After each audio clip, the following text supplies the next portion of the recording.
A place for religion and politics. Friday evening at the yacht drew the usual suspects. Peter was always last to arrive, even though he lived across the street from the yacht. Rasher and Pádraig arrived around the same time, with John Boy arriving soon thereafter. John Boy was still in his shirt and tie. He had studied at Kevin Street, became a programmer soon after, and did relatively well. He never forgot his Ringsend roots and continued to visit his friends every Friday at the yacht, even though he'd get a good slagging for driving a Volvo sport utility. Let me see if you can get that background there. It's slipping on me. They would sit in their usual spot in the corner of the pub and do what most Irish people do in pubs: critique the world from that North Atlantic island and solve all its problems. Another fucking kiddie fiddler, said Rasher, referring to a front page article on the Daily Mirror about a priest who had been moved around several parishes.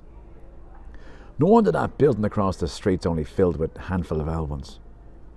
That's what happens when you force chastity on people, interjected Pádraig. Why does it have to be either God or women? Why can't you have both? Not enough money in the coffer to support both, probably, responded Rasher. The Church of Ireland folks have it figured out, said John Boy. I live next door to a retired minister and his wife. They're doing okay. You're assuming that they are pedophiles because they can't get off at home with a wife. I don't think it's that simple. I'm sure there are plenty of married pedophiles, said Peter. Yeah, a fair point, Pete, said Pádraig. I was visiting the old man the other day and he was grilling me why I didn't go to Mass anymore, said Rasher. I told him that I'd rather watch paint dry. I'm guessing he didn't like that answer, Rasher. No, he didn't. As you know, he goes to Mass every day. God bless him though, Rasher. I see him going in there on his 2 walking sticks all the time. Fair play to him.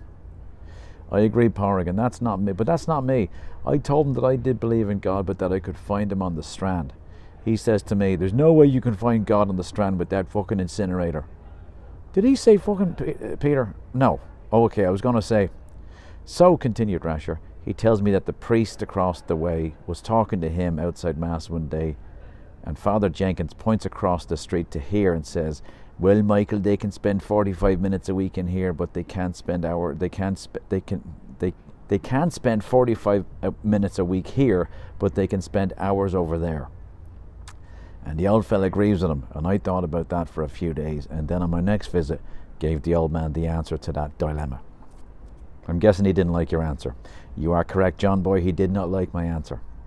Rasher sipped his pint and paused, looking around at his friends. They waited. Can we get past this dramatic pause and hear the rest of the story, said John Boy. Thought you'd never ask, John Boy. So I says to him, continued Rasher, this time speaking lower as he looked around the pub. So I says to him, what the fuck, Rasher? Are you worried that the press is here to steal your story? Yeah, Rasher, stop acting the arse and speak normally, please. I'm trying to tell you, but you keep interrupting me. So I says to him that I sit on an uncomfortable bench for almost an hour. Now let me stop you there, son, said Rasher, imitating his 90-year-old father. Our Lord hung on an uncomfortable cross for 3 hours, and you're telling me you cannot sit on a bench for 45 minutes.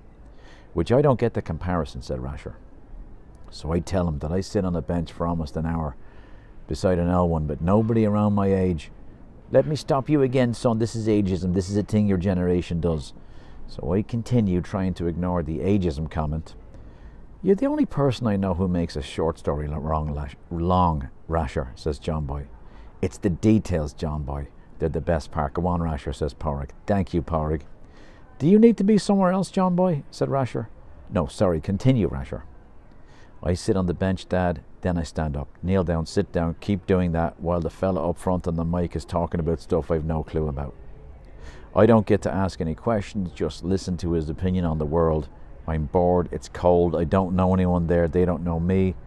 When I come to the yacht, though, people know me, I know them. We talk, we argue sometimes, we laugh, we have music sometimes. Sometimes a few folks dance, it's warm, the seats are comfortable. If I'm having a hard day, Dave over there may listen to me if he's not busy. I told him that if Jesus came back and landed on Thorncastle Street and looked left and right, I thought he'd choose the yacht over St. Patrick's. I'm guessing he didn't agree with your analysis. You're correct. So then, I continued, I said, Dad, what's the difference between me taking the bread and wine at church and taking Tato and Guinness at the yacht? That's blasphemy, he says. That's funny. You're quite the philosopher, Asher, said Porrick. Yeah, you'd never think it by looking at you, said John Boy. Fuck off, you. Well, we got religion out of the way. Let's start with politics, said John Boy, as he pointed to the television in the corner of the pub, sound turned down, subtitles showing the following. The Chinese government has made a surprising confession to the existence of its re-education camps. Can you please read it in your head, Rasher, said John Boy. We're all capable of reading. I was just trying to help. Be like that.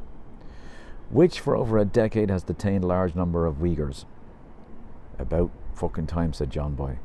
Who are they confessing to? The whole world knew about this shit for years, said Porrick. The camps will be shut down over the next few months and all Uyghurs will be released, continued the newscaster.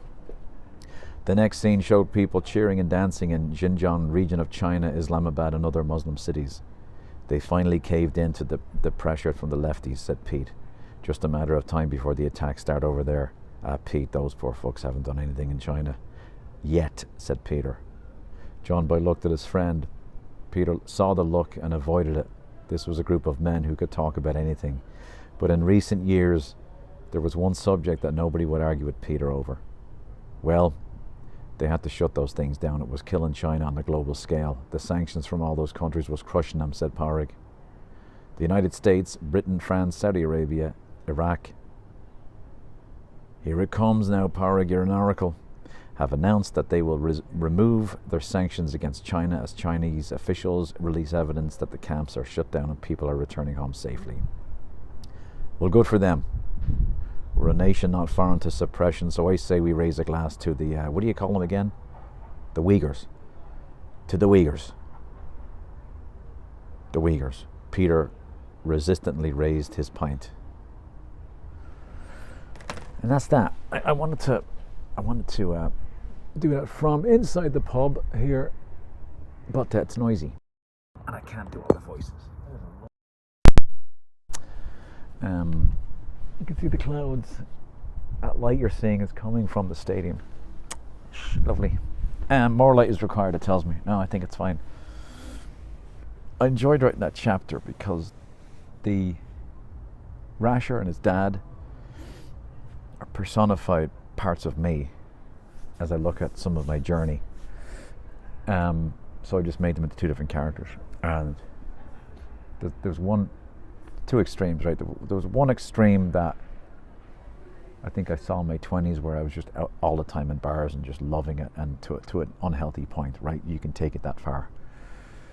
Then there's the other side, which is the more rigid religious side of that stands at a distance and doesn't understand that. And that would have been me at one point, where I would have looked at folks in bars saying, oh, they're just looking for what I have found, you know, kind of looking down your nose, and being on the other extreme of, oh, that's not, you know, drinking's not good, or whatever. I don't think I ever got to that point of drinking's not good, because Jesus turned water into wine, right? So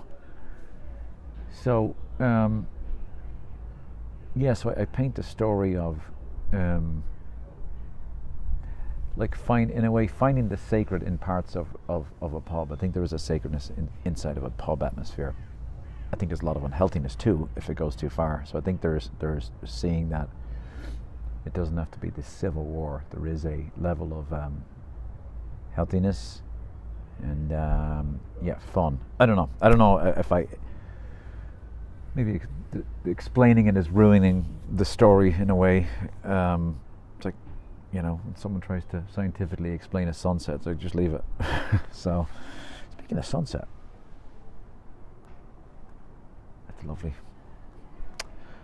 Good night.